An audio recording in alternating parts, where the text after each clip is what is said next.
Hi, this is Dr. Randy Hurst. I'm doing, if you've seen any of these, a number of videos on mental health subjects. This one is kind of a takeoff of another one that I had done on surrender. It comes in an odd way from a sign that I saw on the door of a patient in an inpatient program, and it just said reality. What a concept.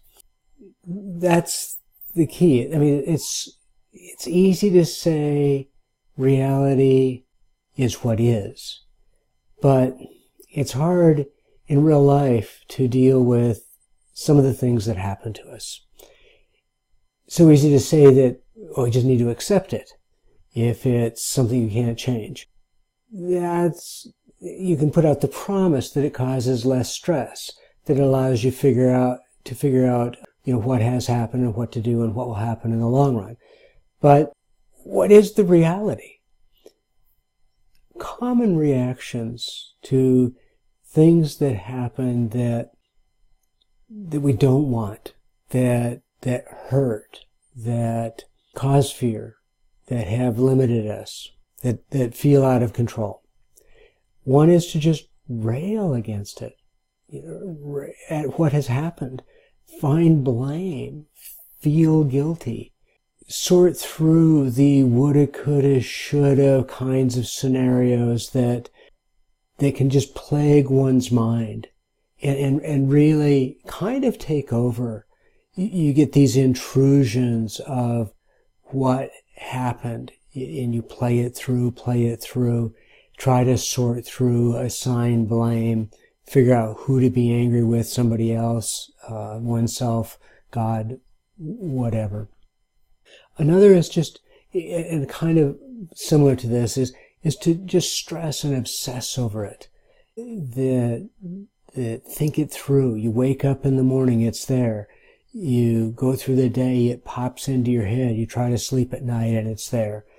It's hard to feel like you can just accept or let go if that has become the pattern, if that has kind of wired into what one does. And of course, if one is obsessing like that, it sets up for anger. It sets up for wanting to attack, even if it's oneself. But it's easy to want to blame something outside, to be aggressive.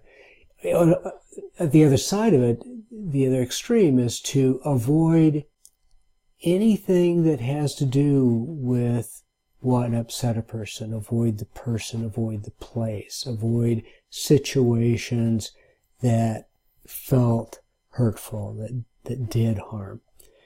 And that has another whole set of ramifications. One is to encounter them and be angry with.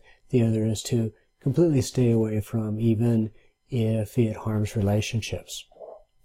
It can set up for panic episodes, where somebody puts it out of their mind, but then every once in a while, there will be just this overwhelming feeling of panic or anxiety, and not always knowing why. But often that comes from trying to push it away. It doesn't go away. It's there.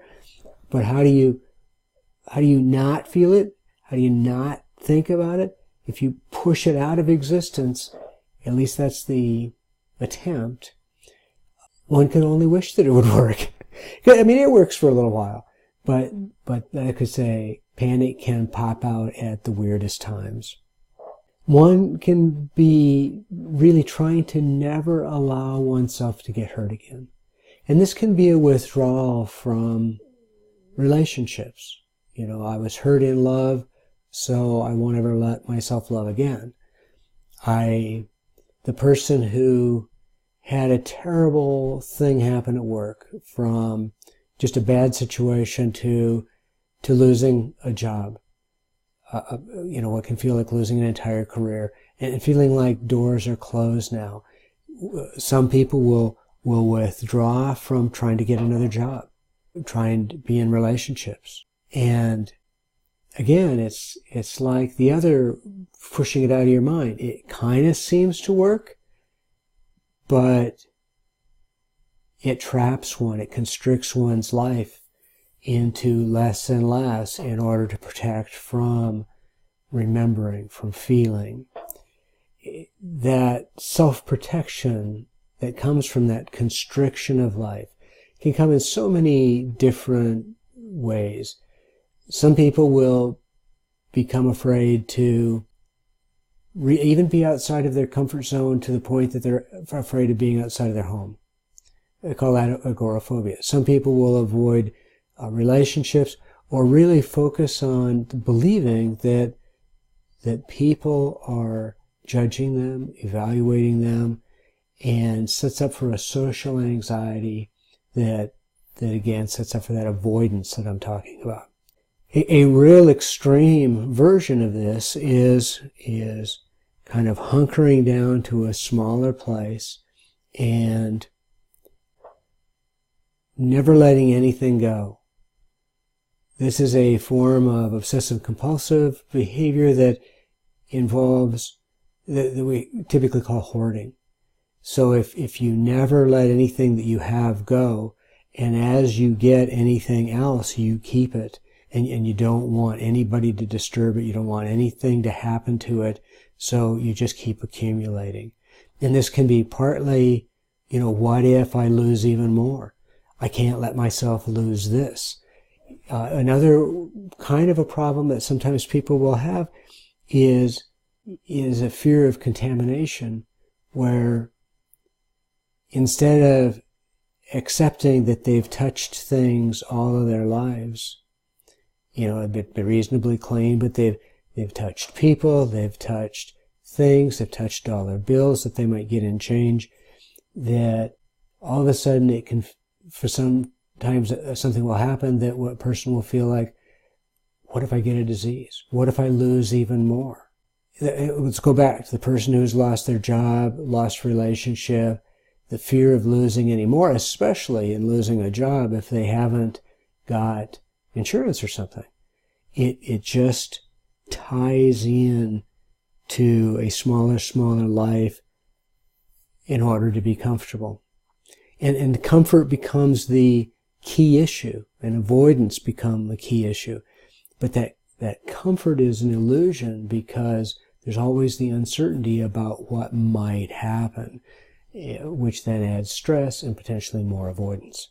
So the key to dealing with what we can't change, is how to accept it and understand how that self-protective brain that I've talked about in some of the other videos sets up for the threat, the memory of threat, to kick in these messages of, I need to avoid this, I need to do this to not be hurt again.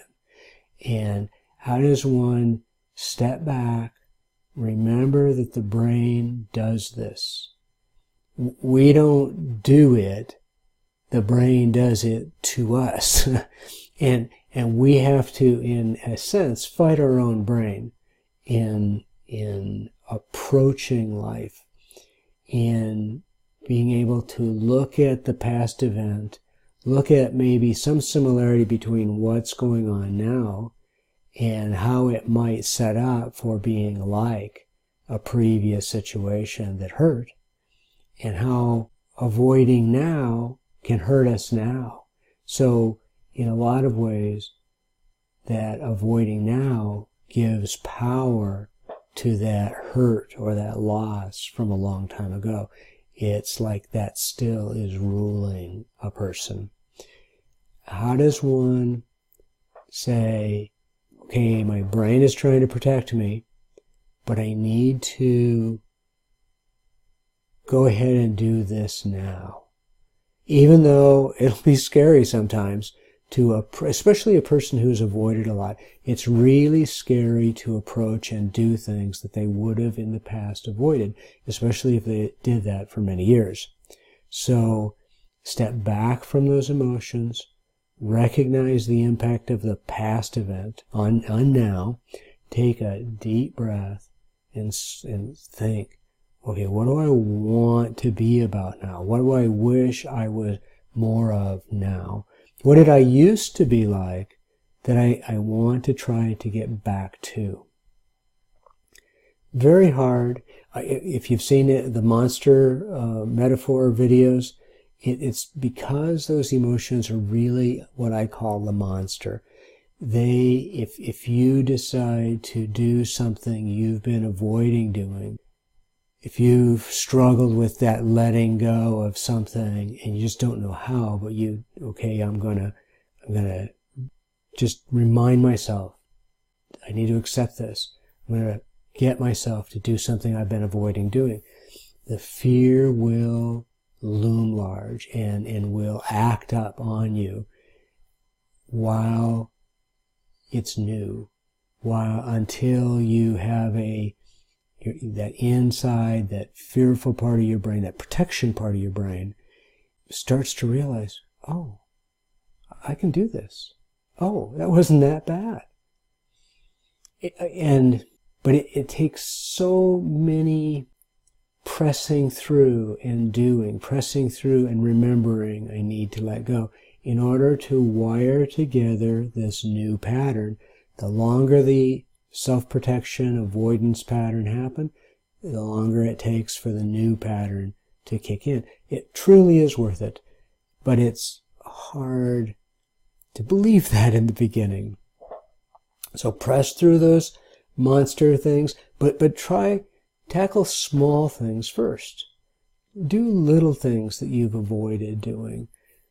Do little things that you're trying to accept or deal with or approach somebody about. Find out if you can get through those little times, knowing, like I say, knowing it will be hard, knowing those emotions will try to get you to not do this. And let yourself find that you can reduce being ruled by self-protection that's from old issues and not current issues. But be careful, go slow. If you just can't do it, if it gets to be too much, go get help. Go well beyond what I'm doing here, because this is only about giving you some ideas. And if the doing just is overwhelming, get help. So thank you. Hope this helps. Let me know if you have questions.